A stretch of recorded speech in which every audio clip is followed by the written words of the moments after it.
understand that's what a the real thing I hear though. Mm-hmm. People will sit in your face and just cheese the whole time, and They the don't conversation really don't require that. Mm-hmm. And you be looking at them like, yeah, bro, like, You're nervous. what is it? It's weird. It's weird.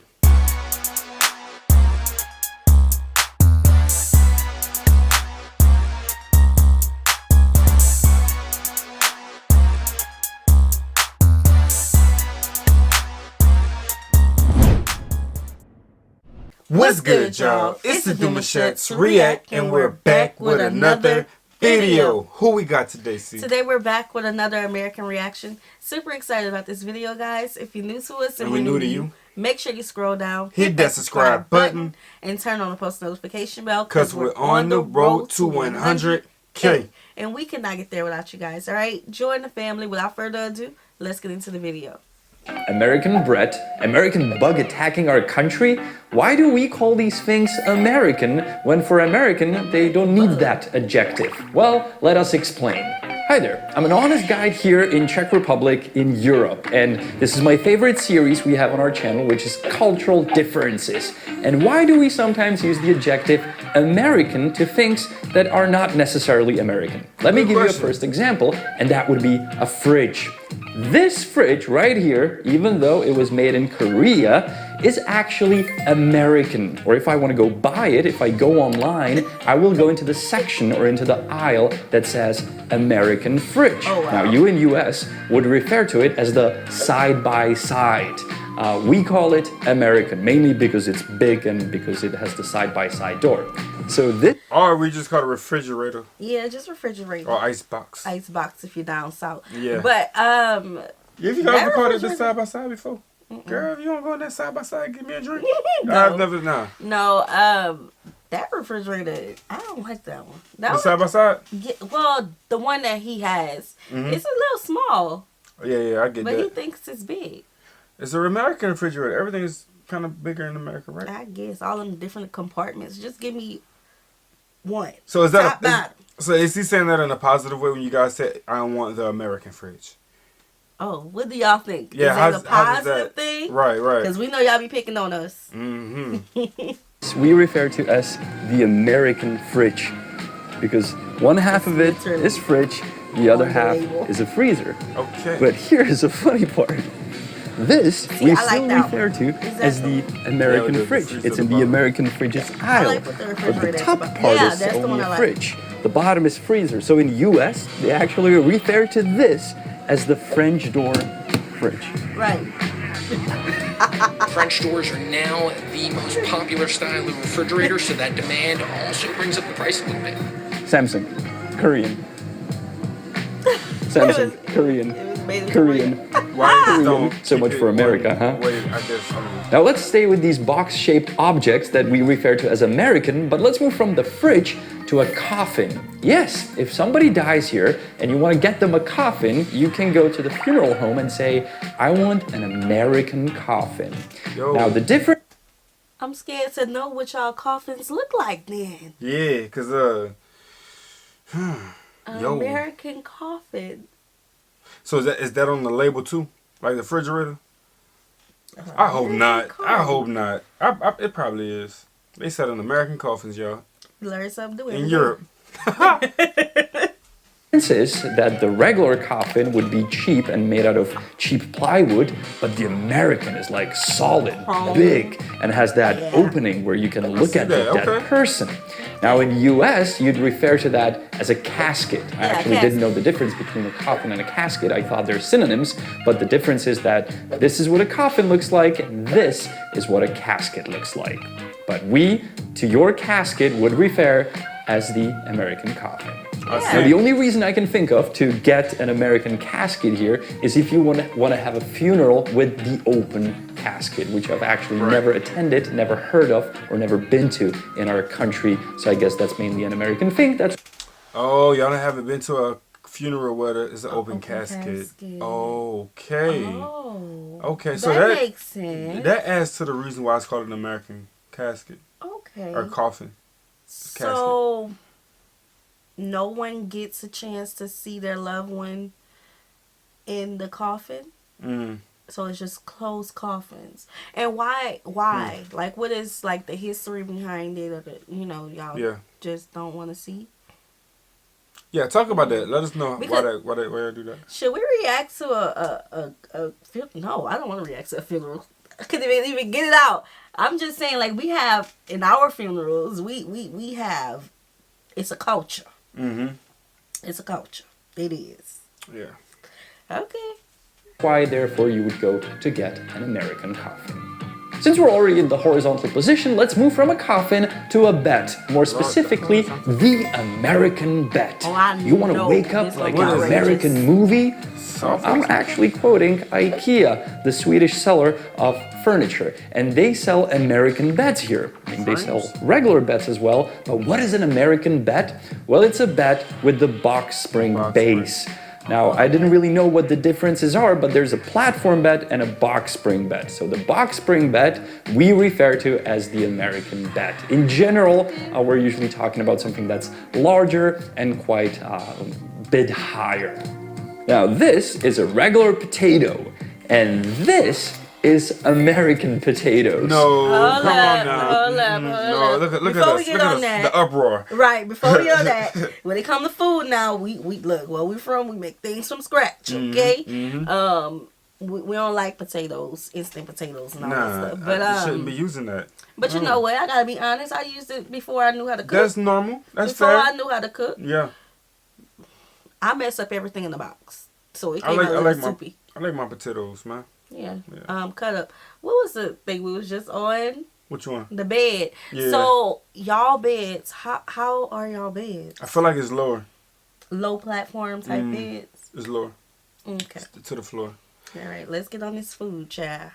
Is that? Well, it's actually a spice to use for potatoes to make them American. But before these turn into American potatoes, you also have to slice them and put them in the oven because we're making potato wedges. That's what you would call them in US, but we refer to them as American potatoes. And you can even go to the store and get the spices for it that are called American. One of the biggest cultural differences in a supermarket we noticed is that our aisle with cereal is tiny little. This is the only selection we have of cereal. What? I mean, on the other hand, we have automated robots that just kind of wander around. Yeah, we got that. Oh, I thought that was cleaning. This wasn't planned. Anyhow, They don't use it though. I feel like they don't use it. It's supposed to clean the floor. Oh, okay. Yeah, so but they don't use it in the stores in the daytime like that. And if they do, it's because it's a spill. Or they kind of like late minute cleaning, but it's usually at nighttime. I've seen Closing those time and big stuff like gray that. ones. Yeah. Yeah. Where y'all cereal at? Our aisle, we have an aisle dedicated for the cereal. Bro, they don't stop making cereals either. It's basically the same thing over and over. Yeah, they don't stop Different making shapes. Mm-hmm. it's actually much bigger, as the sign says, but all of this is just healthy stuff. Like, we don't have Fruit Loops or Lucky Charms and stuff like that. Like, They have, like, healthy grains, cereal. granola. Oats. Yeah. Since we've already been to the supermarket to get the American potatoes, Not we the also best. grabbed the American bread. What the rest of Now, it? what is that? Y'all It's got a American regular bread? sandwich bread that we usually refer to as the toast bread, like but it Wonder has Bread. American flag all over it because it is much wider and larger in size than our toast bread. I mean, you can clearly see the difference, right? This one is also like fluffier. I prefer this one. This is the regular Czech one, but not regular Czech European bread. Our normal bread is much better and nicer. So this is the American bread. We even have the, flag on it and stuff. This is actually a Czech company that makes it. This specific one is made in Germany, and the company is owned by a Slovak guy who used to be our prime minister. Now, he didn't invent the packaging and the fact that it's an American bread. He actually copied it from an Austrian company, Oetz. That is a family Austrian company that first brought this to our market. Also, they sort of marketed it as an American sandwich bread. So this guy saw it and he copied it. And you Americans are now just like, what? Yeah. I thought you guys eat baguette. No, that's... I thought y'all didn't like our bread and that it stay on the shelf. Right. And then what does it do? This how bread do? It lasts It stays forever. good too long. Like the expiration date is way too long. Yeah. Y'all's expiring like 3 days? Like It's milk. that. The No, same milk day. not even take that long. They milk even do that. Well, that's not the Yeah, conversation. we not gonna do that. The French people with the fridge. Too funny. Now the next one is quite interesting, and it is the American Night. Now it is the name of a film, of a movie, a French film actually, but it is a term used when you turn day into night. And it was specifically used during photography or filming. First time it was used was in the film Wizard of Oz. Oh, okay. And the reason they used these techniques back in the days is because they didn't have good cameras to film during evenings or low light. So they had to film during the day, later turning it into night. Right now you're looking at me with 2 lights and some daylight, and Honza can put a filter in the final cut that will turn this day into night. Okay. Even if you go on Wikipedia, there's an article about it. In English, it's called day to night. In the other languages, it is called American Night. Now, I actually thought that the term American Night is used because it is fake, because it's pretending to be something that it's not. But that's not the case of American Night. It is the case of the American smile. And I honestly don't know if you would say that as an American, that somebody has an American smile. Probably not. But we say that a lot. And it can mean 2 things. Either your smile is perfect, you have the perfect teeth, perfect smile that almost hurts. It's like cringing. Like it hurts. And the other term that I would use it for is that your smile is fake. That I just don't believe you're actually smiling, nor you care how I'm doing. If you still don't understand you know what that's the a real thing I hear though. People will sit in your face and just cheese the whole time, and the conversation don't require that. And you be looking at them like, yeah, bro, like, You're nervous. what is it? It's weird. It's weird. Yeah. It's very weird. American smile is, let me show you a Czech film that is sort of a parody on the police academy where a famous Czech actor explains it. Americký úsměv. No, keep smiling. Zuby, zuby. Too funny. Americký. Whoa, man, you bought America? That's awesome. Now, what did my friend buy? I know. In our language, if he would call me and he'd say, man, I just bought America, he would be referring to a car. Either an old classic American car like an Oldsmobile or Pontiac or something like that, or simply a big, large car. Okay. There's one more thing that you can refer to as America and not use it as an adjective, but as a noun actually. But for that, we would have to go back in time to the communist era when we were behind the Iron Curtain and probably go to see my dad at a university where he would say like, oh man, he has Americas. Can I have one?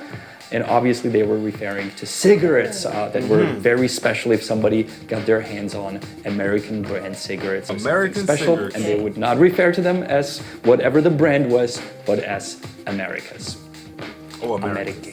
Now, since we're already back in time, let's go take a look at another American thing. And I believe we have some historical footage. These clouds are not bringing joy and happiness because they are from the west. With the help of the wind and the clouds, the American imperialists send the Colorado potato beetle onto our country. The father and the son noticed something little on the ground. They leaned down to pick up something from the road. That's it, the American bug. Oh no. Yo. Nejnovější zločinný prostředek amerického barbarství. American bug. Now, since I did not live during communism and during these horrible propaganda times when people were brainwashed that West is sending this evil creature to destroy our potatoes, I never associated the adjective American with this poor little beetle. But when I asked my parents or even older people, what do they associate American with, they said, oh yeah, during the propaganda times, they would always refer about the beetle as American. That's where the term American bug comes from. Now, last but not least, and we have to talk about this topic, is the American football. Talk about it. Talk about it. Call football is not football because you're not using your foot nor a ball to play it. You're actually using an egg-shaped object and you're playing with your hands. Therefore, it should be called hand egg or egg hand. We heard y'all say that too. Like y'all told us about hand egg before, and we was like, why would we want to have? I see where you're going with it, because the football is shaped like an egg. Okay. And it's sitting in your hand. Hand egg. But that just made the sport sound so much soft. Friday night Handed. Welcome out to the new handed players. No, that sounds soft. Nah. Now that's one area. Look, I understand all the other areas. Y'all need to get with the times, get with the rest of the world. Leave our football alone. Let it be American football, okay? Yeah, we like American football. We like rugby, and y'all football too, but we like American football. Yeah, we stand on that. With all the pads and everything else. Stamp that. Collision Approved. and everything else. Gotta have it clapping going on. Not the long-term effects, but we like the collision. Football. That's why we refer to your funny game as American football, and our football is what it is. Now, the adjective American usually means good or better or something special. There's even a famous Czech movie where the actor is asking another actor, if I put two identical... You know how they have the media, how they express what is being shown around the world, and I feel like when it comes to Europe, they showed us as if we were that to them. And now I understand. Now I think I completely understand. Not completely, but a little bit more. A little bit more. The stereotype of us being dumb, because they showed us as being better this, better that, better, so much, and they're like, they really dumb though. So really I get it a little bit. I get it. Matchboxes in front of you, and I would say that one is from America, the United States. Which one would you pick? And he says, well, of course, the American. It has to be better. Jak není něco z USA, tak se to pánu nelíbí. And I'm curious to ask you Americans, and I know many of you are watching, do you have the same thing with Europe? If something is from Europe, do you consider it to be better quality, better taste, better something? Are there things that you refer to as European that we wouldn't understand why? I actually discussed this with my American cousin, and she said that there's butter that they refer to as European, or yogurt, or bread. So I'm curious if there's more things that we would be surprised that you refer to as European. I'm very much looking to the reaction. I think his friend is right. When you go down to food products, you may see certain brands and stuff or whatnot with the European on it, but we will never address it as English butter. Yeah, but we will never address it as what it is. We'll be like, this is the quality of food we like. Yeah. The quality of it, I can't really think of anything. We don't have any. I don't know. European whip. Oh, the cars. Yeah. Yeah, the cars, the foreign cars. Yeah, we want one of those. Yeah. We want one of those. That's how it really is. Yeah. Like, we want the foreign. It's even in our music. They talk about the foreign. Yeah. So like with Jews and materialistic type of things, it may come off as European. Yeah, like designer clothes. Yeah, we may have clothes as well that's European. But then I feel like that all depends on the person. Like when it comes to the car, we want the foreign car. But when it comes to like clothes, like you and I, we're not flashy type materialistic people, so that really don't faze us or excite us much. But the car, I had to really we think have on tags that says European. Oh, most of our tags European, like our shoe size. Yeah. Our shoe size may have like a European shoe size and whatnot. Yeah, that's it. You see, like it's small things, but we don't address it as that. Like like how you guys would say, "Oh, this is American or American fridge or American bread." Like we don't do all that. We just keep it like it is, and quality is quality. Where's that? Where's that? Yeah, that's basically it. I can't think of nothing else but the foreign car. Yeah, that's something I get excited about. Come on. So we hope you guys enjoyed this video with us. Like this video, subscribe, turn on the post notification bell. We have enabled our super thanks if you'd like to support the channel that way, as well as our reaction request form is in our description box below. We'll see you soon. Peace.